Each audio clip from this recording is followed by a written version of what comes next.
ہم آگے پیچھے چلتے اسکول کی عمارت کی طرف بڑھنے لگے۔ میرے ذہن میں ہلچل سی مچی ہوئی تھی۔ ذہن مسلسل مصروف تھا اور حالات کو سمجھنے کی کوشش کر رہا تھا۔ یہ بات تو طے تھی کہ پچھلے 3-4 ماہ میں سائیں علی مسلسل عیسیٰ جان کا کھوج لگاتا رہا تھا۔ آخر کار وہ اس ڈیرے تک آن پہنچا تھا جہاں عیسیٰ جان پولیس کی پکڑ سے بچنے کے لیے قلندر سیاپوش کے بہروپ میں چھپا ہوا تھا۔ عیسیٰ جان یہاں طویل قیام کا ارادہ رکھتا تھا، اس لیے اس نے ڈیرے کو روحانی شفا خانے کی حیثیت دے دی تھی اور اپنے مستقل گاہک بنانے شروع کر دیے تھے۔ یقیناً اس سلسلے میں اسے کسی مقامی شخص کا تعاون بھی حاصل رہا تھا، اور میرے خیال میں یہ مقامی شخص وہی سرخ و سفید موٹا تھا جو عیسیٰ جان کے ساتھ کار میں سلائی اسکول گیا تھا۔ عیسیٰ جان سائیں علی شکل و صورت سے عیسیٰ جان کو پہچانتا تھا، لیکن عیسیٰ جان سائیں علی کو نہیں پہچانتا تھا۔ سائیں نے ڈیرے پر پہنچ کر عیسیٰ جان کو اپنے کرشموں اور اپنی باتوں سے مروب کر دیا تھا۔ یوں وہ عیسیٰ جان کا بھی باپ بن بیٹھا تھا اور اس ڈیرے پر اس کا حکم چلنے لگا تھا۔ اسی دوران میں سائیں علی نے ہمیں بھی ڈیرے پر بلا لیا تھا۔ یہ بڑا انوکھا واقعہ تھا، یعنی ہمیں راہ چلتے روکا گیا تھا اور ڈیرے پر پہنچایا گیا تھا۔ سائیں علی کو کیسے معلوم ہوا کہ ہم اس یکبستہ رات کے دوسرے پہر ایک جیپ پر ڈیرے کے قریب سے گزریں گے؟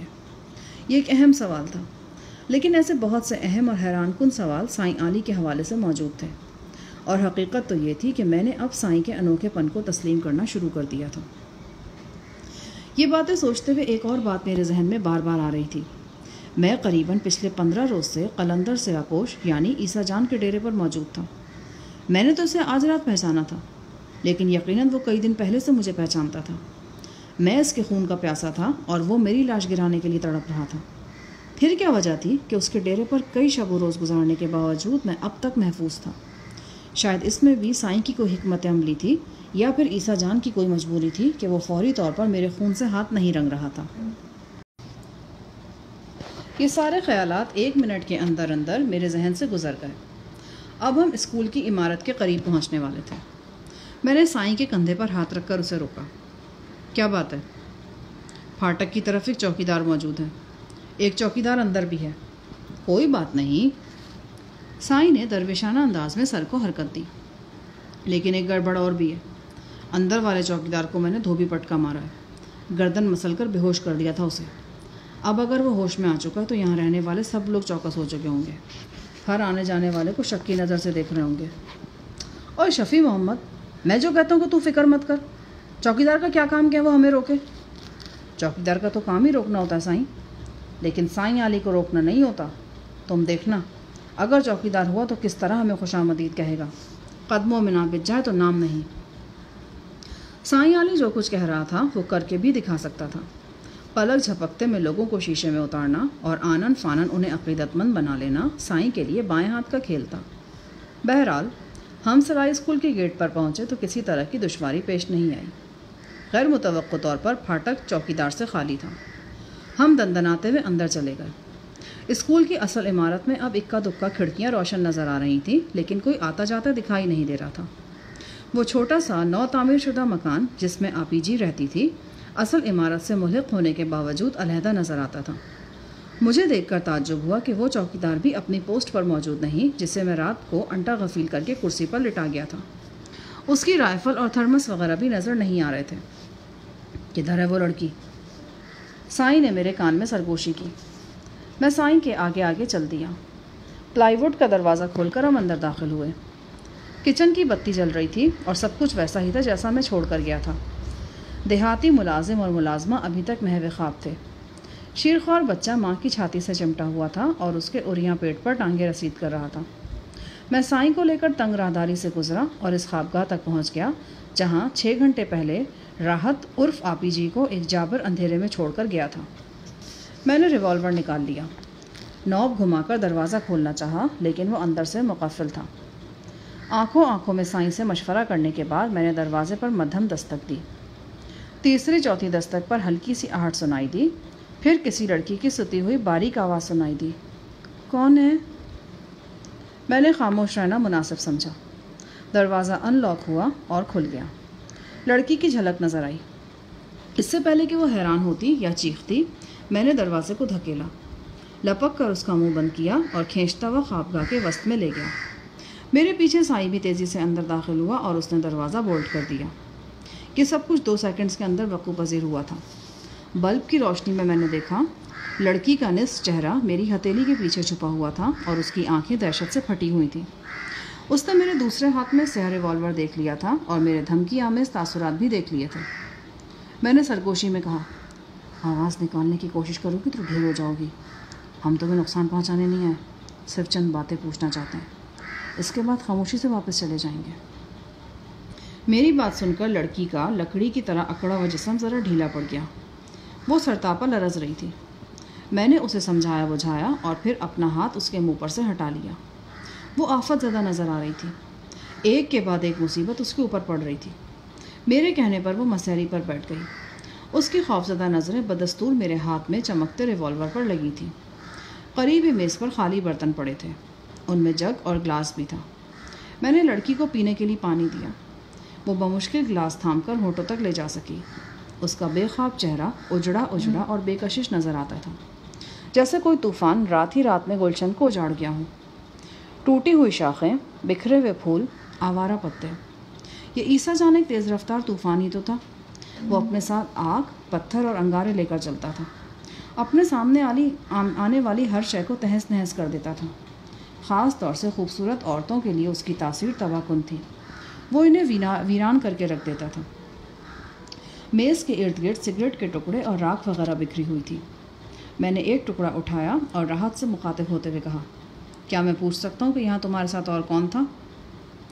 آپی جی کا رنگ کچھ اور زرد ہو گیا، پھنسی پھنسی آواز میں بولی، کوئی نہیں تھا، یہ ٹکڑے تو شاید عبدل گرا گیا ہے، وہ ملازم ہے یہاں۔ وہ یہاں کیا کر رہا تھا؟ کل شام کمرے کی لائٹ ٹھیک کر رہا تھا۔ راحت کا جھوٹ اس کے بے وزن لہجے سے آیا تھا۔ میں نے اس کی آنکھوں میں جھانکا۔ میری نگاہوں کی تاب نہ لا کر اس نے پلکیں جھکا لی۔ دیکھو بی بی، جھوٹ بولنے سے کچھ حاصل نہیں، جو کچھ یہاں ہوا ہے وہ سب ہمیں معلوم ہے اور سارے ثبوت بھی ہیں۔ کیا مطلب؟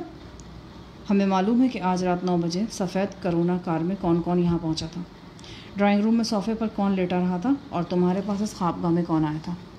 اس نے تم سے کیا مطالبہ کیا تھا اور تم نے اس کا مطالبہ کیسے پورا کیا، ہمیں سب معلوم ہے۔ اگر تم سننا پسند کرتی ہو تو ہم ایک ایک تفصیل بھی بتا سکتے ہیں۔ کیا چاہتی ہو میں بتاؤں وہ سب کچھ؟ راحت کا یہ حال تھا کہ کاٹو تو جسم میں لہو نہیں۔ وہ سکتے کی کیفیت میں میری طرف دیکھ رہی تھی۔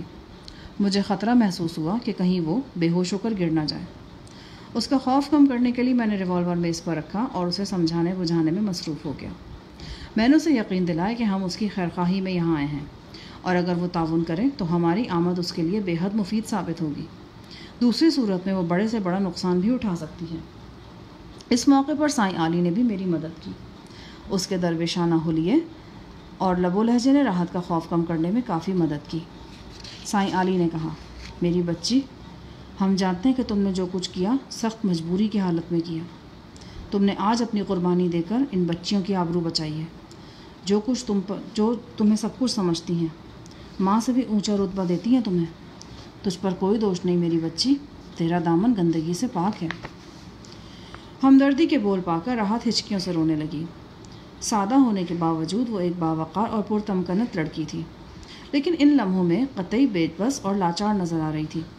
محبت اور خوف دونوں ہتھیار ہمارے پاس موجود تھے۔ دھیرے دھیرے لڑکی زبان کھولنے لگی۔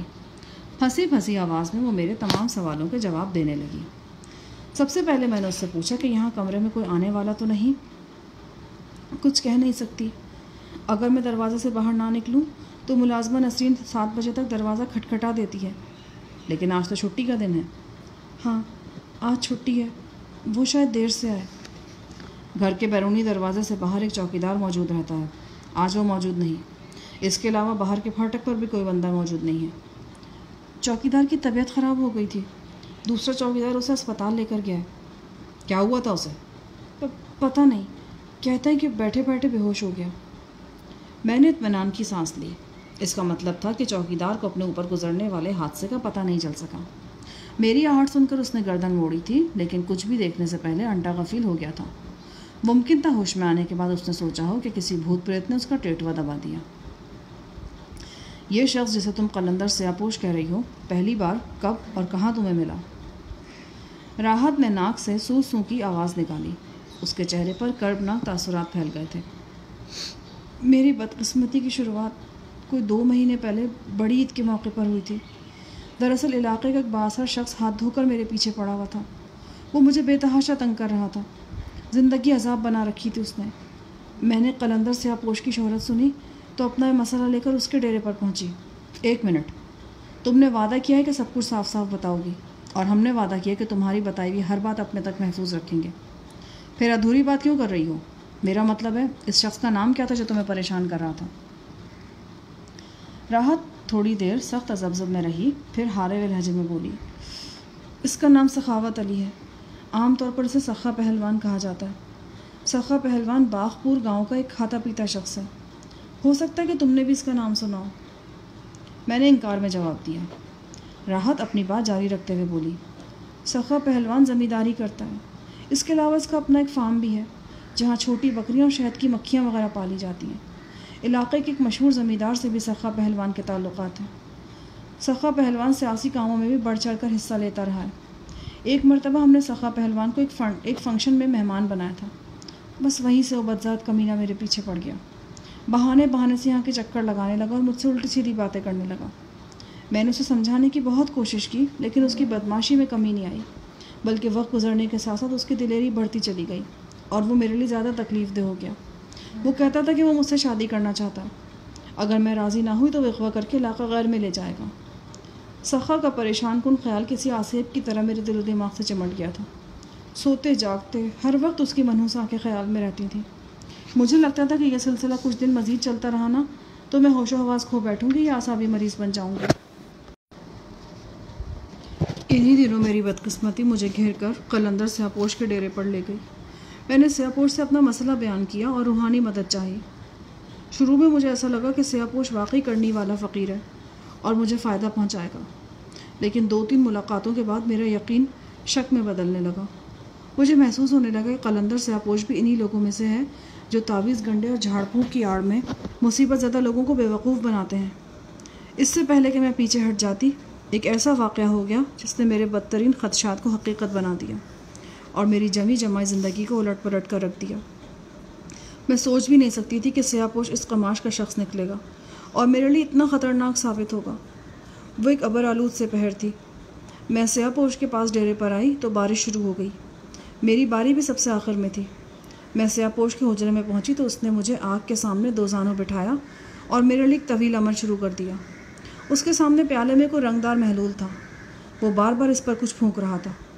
2-3 بار اس نے مجھے محلول کے چھوٹے چھوٹے گھونٹ بھی پلائے۔ اب سوچتی ہوں تو حیرت ہوتی ہے، میری عقل پر نہ جانے کیسے پردہ پڑ گیا تھا۔ میں کسی ان پڑھ اور توہم پرست دیہاتی عورت کی طرح ایکٹنگ کر رہی تھی۔ مجھے لگ رہا تھا کہ کچھ ہونے والا ہے۔ میرے جسم میں چوٹیاں سی رینگنے لگی اور سیاہ پوش کا چہرہ نظروں میں دھندلاتا جا رہا تھا۔ شروع میں مجھے لگا کہ شاید واقعی سیاہ پوش کا عمل مجھ پر اثر کر رہا ہے، لیکن تھوڑی دیر بعد اچانک مجھے خطرے کا احساس ہوا۔ سیاہ پوش کی نسبت سے میرے دل میں پیدا ہونے والا شک ایک دم جوان ہو گیا، لیکن اب بہت دیر ہو چکی تھی۔ میرا سر زور سے چکرایا اور میں فرش پر گر پڑی۔ یہاں تک بتا کر راحت سسکیاں بھرنے لگی۔ ماضی کا درد تصور کے پردے پر آ کر ایک بار پھر زندہ ہو گیا تھا۔ مجھے دوبارہ ہوش آیا تو سیاہ پوش کے چہرے پر نحس مسکراہٹ تھی۔ میں نے کپڑے پہنے اور رونے لگی۔ سیاہ پوش نے مجھے واضح الفاظ میں دھمکی دی کہ اگر میں نے کسی سے ذکر کیا تو اس کا انجام بہت برا ہوگا، میری عزت خاک میں مل جائے گی اور زندگی موت سے زیادہ خوفناک ہو جائے گی۔ میں واپس آ گئی۔ جی چاہتا تھا کہ خودکشی کر لوں، لیکن میں اکیلی نہیں تھی۔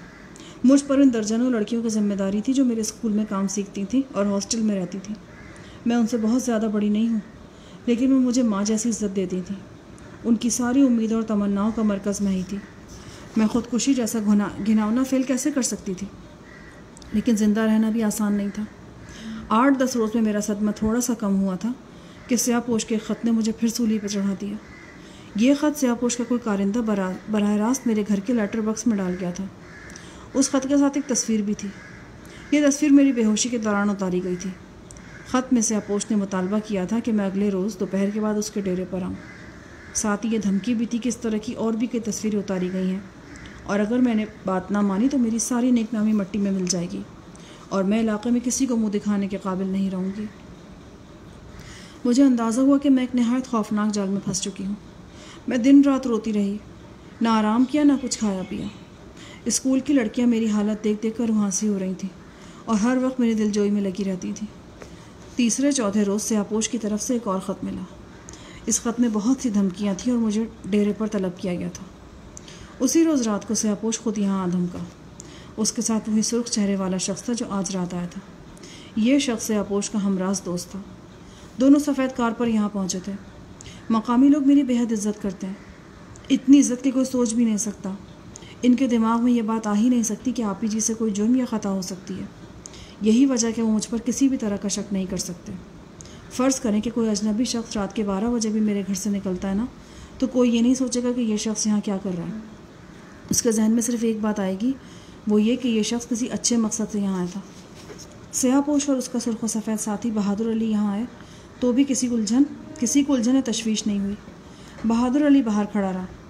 سیاپوش نے اندر آ کر ڈرائنگ روم میں مجھ سے بات کی اور خطرناک دھمکیاں دیں۔ وہ بولا کہ میں نے اس کی بات نہ مانی تو آج وہ سب کچھ ہو جائے گا جس سے وہ مجھے ڈراتا رہا ہے۔ وہ اپنے ساتھ تصویروں کا ایک بنڈل لایا تھا۔ اس کا ارادہ تھا کہ آج رات قصبے کے ہر گھر میں ایک تصویر پھینک دی جائے گی۔ وہ مسلح تھا اور مرنے مارنے پر آمادہ نظر آتا تھا۔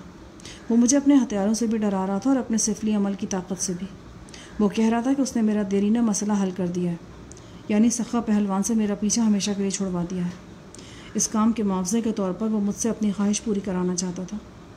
میں نے بہت منت سماجت کی لیکن وہ ایک نہ مانا۔ اس کی آنکھیں انسان کے بجائے کسی جانور کی آنکھیں نظر آتی تھیں۔ جب میں بہت روئی دھوئی تو وہ بولا، چلو تمہارے ساتھ خاص رعایت کر دیتا ہوں، میں صرف آج کی رات تمہارے پاس گزاروں گا، اس کے بعد تمہیں کبھی کچھ نہیں کہوں گا، ہاتھ تک نہیں لگاؤں گا، یہ میرا قلندرانہ وعدہ ہے تم سے۔ وہ مجھے اس طرح سے ہر طرف گھیر چکا تھا کہ میں بے بس ہو گئی۔ اس آس کے سہارے کہ وہ ہمیشہ کے لیے میرا پیچھا چھوڑ دے گا، میں نے وہ غلاظت اور ذلت قبول کر لی جو سیاپوش کے پاس میرے لیے موجود تھی۔ صبح سویرے وہ چلا گیا۔ 2-3 روز تک میں کمرے سے باہر نہ نکلی۔ مجھے اپنے وجود سے نفرت ہو چکی تھی۔ جی چاہتا تھا کہ اپنے اوپر کی کھال کھرچ کر پھینک دوں۔ جب اپنے لیے لوگوں کا ادب و احترام دیکھتی تو گناہ کا احساس اور شدید ہو جاتا۔ لیکن میری اکیلی جان ہوتی تو شاید میں کچھ کر بھی لیتی، مگر میرے ساتھ بہت سی جانیں بندھی ہوئی تھیں۔ آپ جانتے ہی ہیں، آج رات 9 بجے سیاپوش اور بہادر علی پھر یہاں آ دھمکے تھے۔ یہ سب کچھ میرے اندیشوں کے عین مطابق ہوا۔ نہ جانے کیوں یہ وسوسہ ہر وقت میرے دل میں رہتا تھا کہ وہ پھر آئیں گے، اور رات کو وہ آ گئے۔ اس کے بعد جو کچھ ہوا وہ آپ لوگوں کو معلوم ہی ہے۔ سیاپوش چاہتا تھا کہ میں اپنے اسکول کی کوئی لڑکی اس کے پاس بھیج دوں۔ یہ کام میرے لیے مرنے سے بھی زیادہ دشوار تھا۔ وہ میری بچیاں ہیں، میں ان کے لیے سب کچھ قربان کر سکتی ہوں۔ وہ رونے لگی۔ میرے لیے اب یہ سمجھنا مشکل نہیں تھا کہ عیسیٰ جان نے رات کو راحت سے کس وعدے کا ذکر کیا تھا اور کہا تھا کہ اس نے راحت سے کیا ہوا ہر وعدہ پورا کیا ہے۔ یقیناً وہ سخاوت اور سخا پہلوان ہی کی بات کر رہا تھا۔ وہ راحت کو بتا رہا تھا کہ اس نے اپنے سفلی عمل کے ذریعے سخا پہلوان سے اس کا پیچھا ہمیشہ کے لیے چھڑوا دیا ہے۔ اگر واقعی ایسا ہوا ہے تو یقیناً عیسیٰ جان نے سخا پہلوان کے خلاف کوئی بدماشی ہتھ کنڈا استعمال کیا ہوگا۔ ممکن تھا کہ اس نے سخا پہلوان کو بری طرح ڈرا دھمکا دیا ہو، یا پھر اسے کوئی ایسا لالچ دیا ہو کہ وہ برضا و رغبت راحت عرف آپی جی کا پیچھا چھوڑنے پر آمادہ ہو گیا ہو۔ بہرحال راحت کے لیے تبدیلی بھی بدقسمتی کا دوسرا نام تھی۔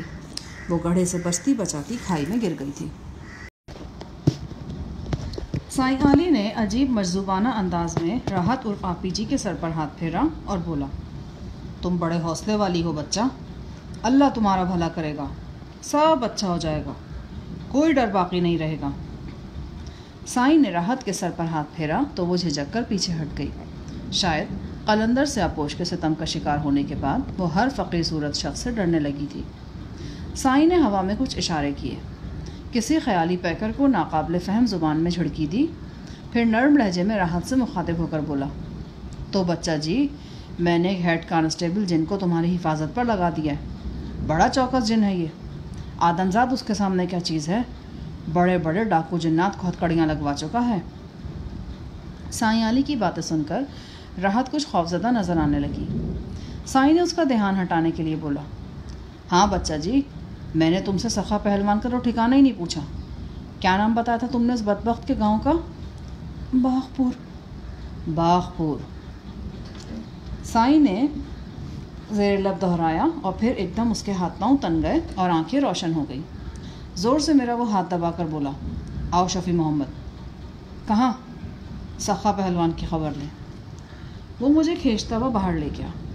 راحت حیرت سے ہمیں دیکھتی رہ گئی۔ سورج اب کافی اوپر آ گیا تھا، چاروں طرف تیز دھوپ پھیلی ہوئی تھی۔ ہمیں راحت کے کمرے سے نکلتے کسی نے نہیں دیکھا، تاہم جب ہم احاطے میں پہنچے تو وہاں پھاٹک کے پاس کئی افراد نظر آئے۔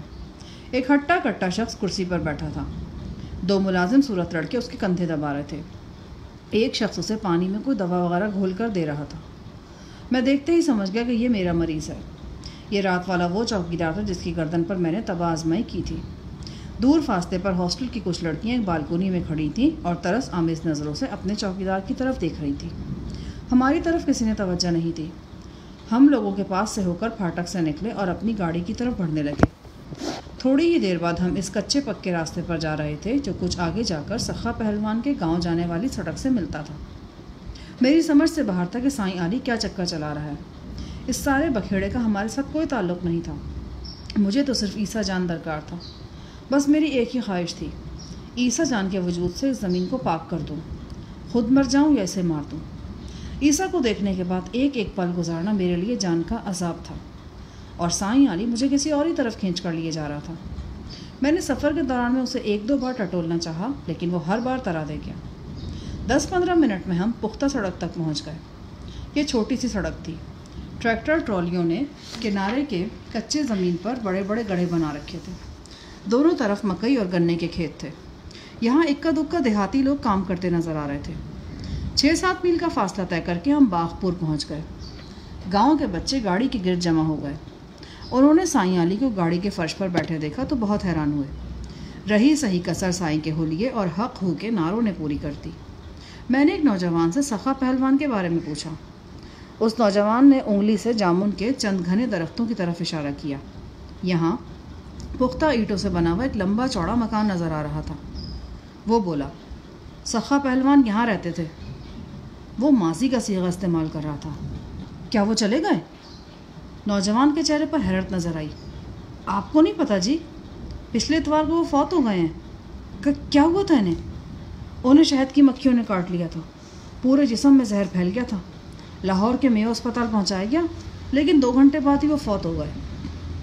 میرے سینے سے طویل سانس نکل گئی۔ مجھے یاد آیا کہ راحت نے بتایا تھا کہ سخا پہلوان کا ایک بہت بڑا فارم ہے اور اس نے وہاں شہد کی مکھیاں بھی پال رکھی ہیں۔ میرے ذہن میں کھلبلی سی مچی ہوئی تھی۔ نہ جانے کیوں میرے اندر سے یہ آواز ابھری کہ اگر سخا واقعی مر چکا ہے تو طبعی یہ حادثاتی موت نہیں مرا، ضرور اس کے ساتھ کچھ ہوا ہے۔ عیسیٰ جان کا خوخار چہرہ میری نگاہوں میں گھومنے لگا تھا اور اس کی وہ آنکھیں تصور میں چمکنے لگی تھیں جو 100% قاتل کی آنکھیں تھیں۔ میں نے سائیں علی کی طرف دیکھا۔ وہ یوں بیٹھا تھا جیسے اس نے کچھ سنا ہی نہیں۔ میں کچھ دیر تذبذب میں رہا، پھر گاڑی جامن کے گھنے درختوں کی طرف بڑھا دی۔ سخا کا گھر کم و بیش ایک کنال پہ تھا۔ گھر کے ساتھ ایک وسیع باغ بھی تھا۔ اس میں امرود، آم، جامن اور بیری کے پیڑ کثرت سے نظر آ رہے تھے۔ گھر کے سامنے ایک دری بچھی تھی۔ کچھ دریاں لپیٹ کر ایک طرف رکھ دی گئی تھیں۔ آثار سے اندازہ ہوتا تھا کہ کل تک یہاں کوئی شامیانہ بھی لگا ہوا تھا۔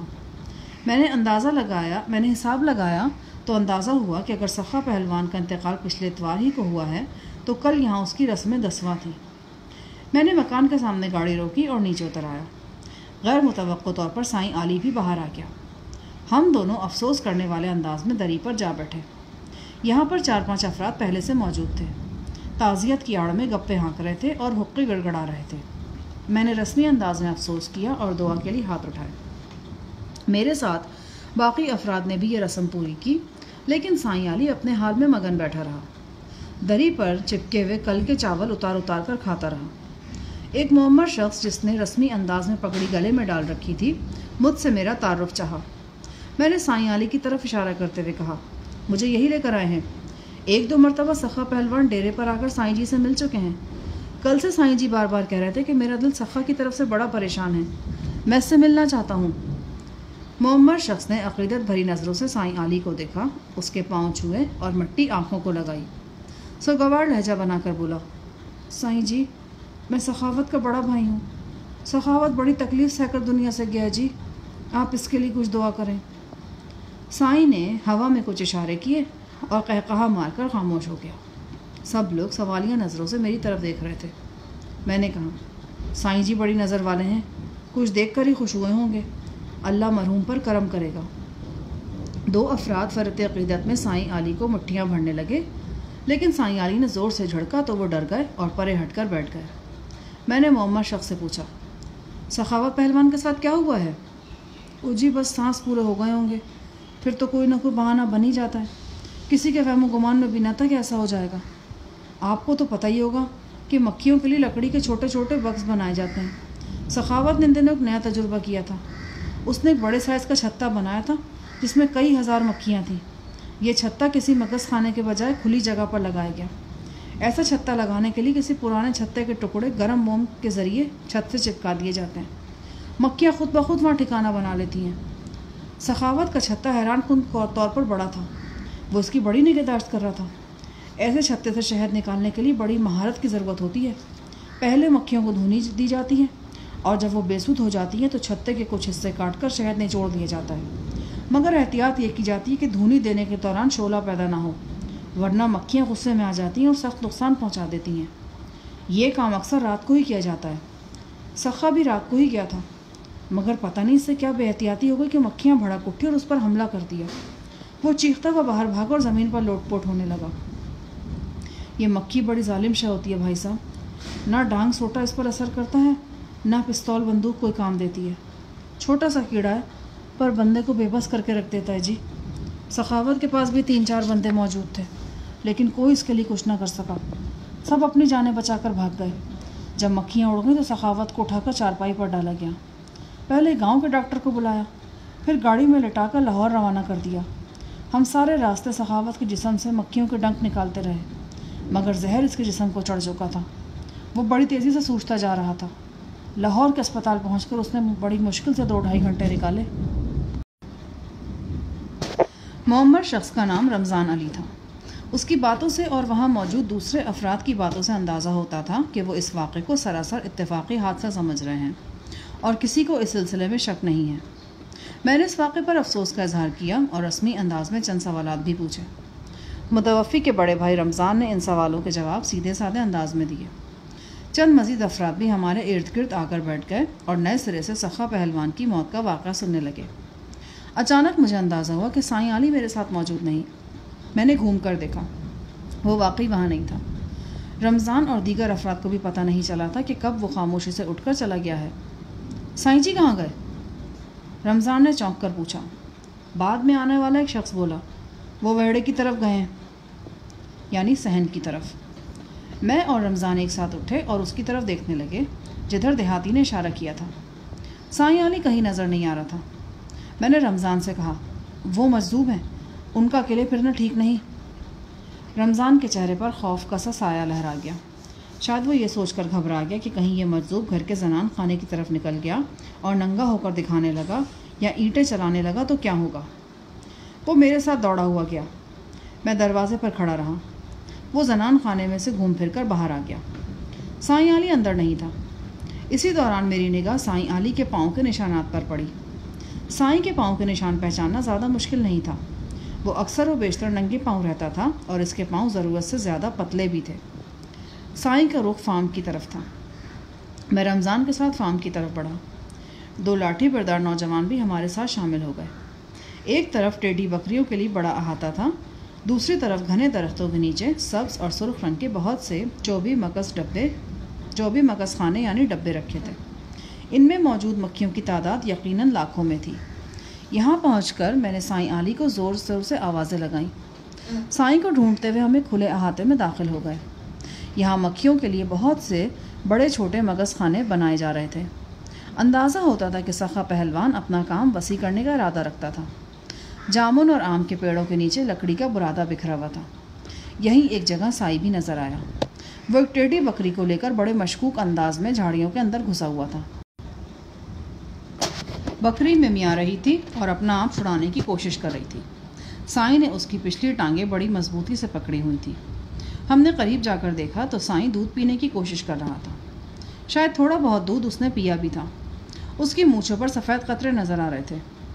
رمضان نے عقیدت سے کہا، اوہ ہو، سائیں جی نے دودھ پینا ہے، ایسا تھا تو آپ ہمیں بتاتے، ہم آپ کے لیے نیلی بھینس کا دودھ لے کر آتے۔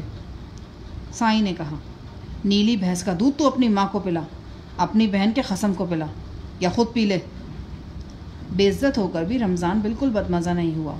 بدستور جاہلانہ عقیدت اس کے چہرے پر سجی رہی۔ جھک کر بولا، اگر سائیں جی بکریوں کا دودھ پئیں گے تو میں نکلوا دوں؟ وہ کھوتے کے پتر، بکریوں کا دودھ تو ایسے پوچھ رہا ہے جیسے بکرے بھی دودھ دیتے ہوں۔ یعنی بکروں کا، میرا مطلب ہے بکریوں کا ہی دودھ پئیں گے آپ؟ ہاں ہاں، سیر 1.5 سیر لے کر آ، تھوڑا سا شہد اور تھوڑا سا سرسوں کا تیل بھی ملا لانا۔ سرسوں کا تیل؟ رمضان کے ایک کارندے نے حیران ہو کر پوچھا۔ میں نے آنکھ مار کر سمجھا کہ سائیں جی جیسا کہہ رہے ہیں ویسا ہی کرو۔ رمضان کا کارندہ دودھ لینے کے لیے چلا گیا تو سائیں نے بکری کے چھوٹے سے تھن کو لمبا سا چوسا لے کر چھوڑ دیا۔ آزاد ہوتے ہی بکری تیر کی طرح بھاگی۔ اچانک میری نگاہ ایک 6-7 فٹ اونچے دڑبے پر پڑی۔ یہ دڑبا ایک درخت تلے رکھا تھا۔ قریب ہی بہت سا برادہ اور لکڑیاں وغیرہ بکھری ہوئی تھیں۔ ابھی دڑبا پوری طرح مکمل نہیں ہوا تھا۔ 5 فٹ اونچے دروازے کے قبضے اور ہینڈل وغیرہ لگنے باقی تھے۔ اس دڑبے کے چاروں طرف باریک جالی لگی ہوئی تھی۔ یہ عجیب و غریب دڑبا میری سمجھ میں نہیں آ رہا تھا۔ میں نے رمضان سے پوچھا، یہ کیا چیز ہے؟ وہ ایک دم چونک سا گیا، پھر سنبھل کر بولا، مجھے خود نہیں معلوم، شاید سخاوت کے کسی دوست نے پرندوں کے لیے بنوایا ہے۔ میں نے کہا، اتنا مضبوط اور بھاری بھرکم پنجرا پرندوں کے لیے تو نہیں ہو سکتا۔ شیر یا چیتا وغیرہ بند کرنا ہو تو اور بات ہے، لیکن اگر کوئی بڑا جانور ہے تو پھر جالی کے بجائے لوہے کی سلاخیں ہونی چاہیے۔ مجھے اندازہ ہوا کہ رمضان کو جالی دار پنجرے میں میری دلچسپی زیادہ پسند نہیں آئی۔ وہ موضوع بدلتے ہوئے بولا، سائیں جی ہماری بات تو مانتے نہیں، آپ ہی سفارش کر دیں۔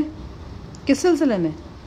سائیں جی سے کہیں کہ سخاوت کی قبر پر فاتحہ پڑھ دیں، بخشش کی دعا کر دیں۔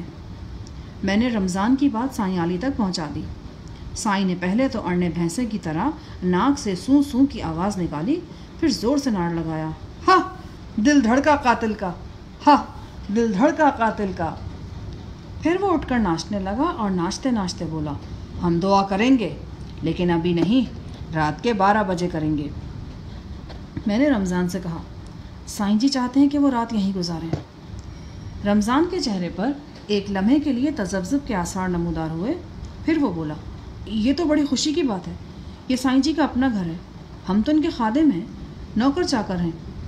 سائیں بولا، چلو تو پھر نوکروں، سب غائب ہو جاؤ یہاں سے، صرف ایک نوکر ہمارے پاس رہے اور ہماری ٹانگیں دبائے۔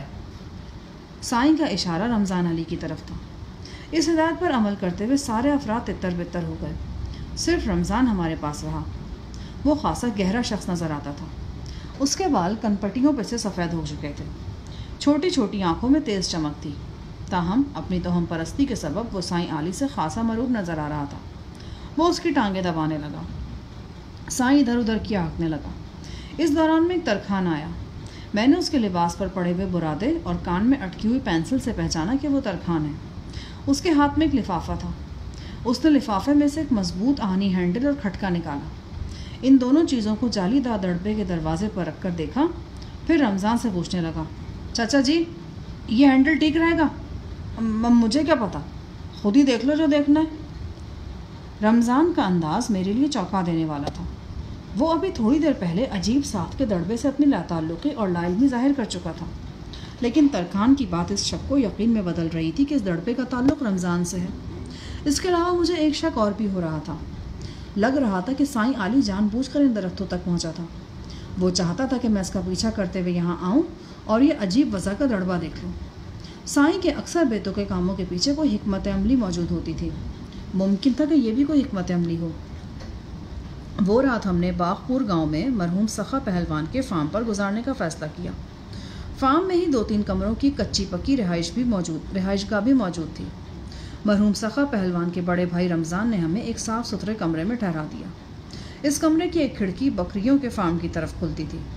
بکریوں کے میمیانے کی آواز بڑے تسلسل سے آ رہی تھی، لیکن تھوڑے فاصلے سے آنے والی یہ باریک آواز بری نہیں لگتی تھی۔ ان آوازوں میں ننھے میمنوں کی آوازیں بھی شامل تھیں۔ معصومیت سے بھرپور یہ آوازیں پرندوں کی چہچہاہٹ کی طرح خوبصورت لگتی تھیں۔ ان آوازوں کو سن کر یک بار کی مجھے ننھی زرغونہ یاد آ گئی۔ کتنی انسیت ہو گئی تھی اسے مجھ سے۔ ماں باپ سے بچھڑنے کے بعد اسے کسی سہارے کی ضرورت تھی۔ میں یہ سہارا بن کر اس کے سامنے آیا تھا اور وہ بڑی مضبوطی سے میرے کندھے سے چمٹ گئی تھی۔ اس نے اپنی آنکھیں بند کر لی تھیں اور ہر محرومی کا مداوع میرے کندھے میں ڈھونڈنے کی کوشش کر رہی تھی۔ اب میں یہ کندھا بھی اس سے چھین لایا تھا۔ آج 18-20 دن ہونے کو آئے تھے۔ مجھے اس کی کچھ خبر نہیں تھی۔ میں یہ سوچنے پر مجبور ہو گیا کہ اس نے کھانا بھی کھایا ہے یا نہیں، وہ نئی جگہ ٹھیک سے سوتی بھی ہے یا نہیں، اجنبی آب و ہوا میں اس کی طبیعت تو خراب نہیں ہو گئی۔ مجھے یقین تھا کہ میں اسے یاد کر رہا ہوں تو وہ بھی مجھے یاد کر رہی ہوگی۔ یہ انسیت بھی کیا سا رشتہ ہے جو دو انسانوں کے درمیان خود بخود قائم ہو جاتا ہے، پھر وہ نہ چاہتے ہوئے بھی ایک دوسرے کے متعلق سوچنے پر مجبور ہو جاتے ہیں۔ شاید حیوانوں میں بھی ایسے رشتے موجود ہوتے ہیں۔ تبھی تو یخبستہ رات کے سناٹے میں یہ چھوٹے چھوٹے میمنے میمیاں رہے تھے اور اپنے مطلوب تک اپنا پیغام پہنچا رہے تھے۔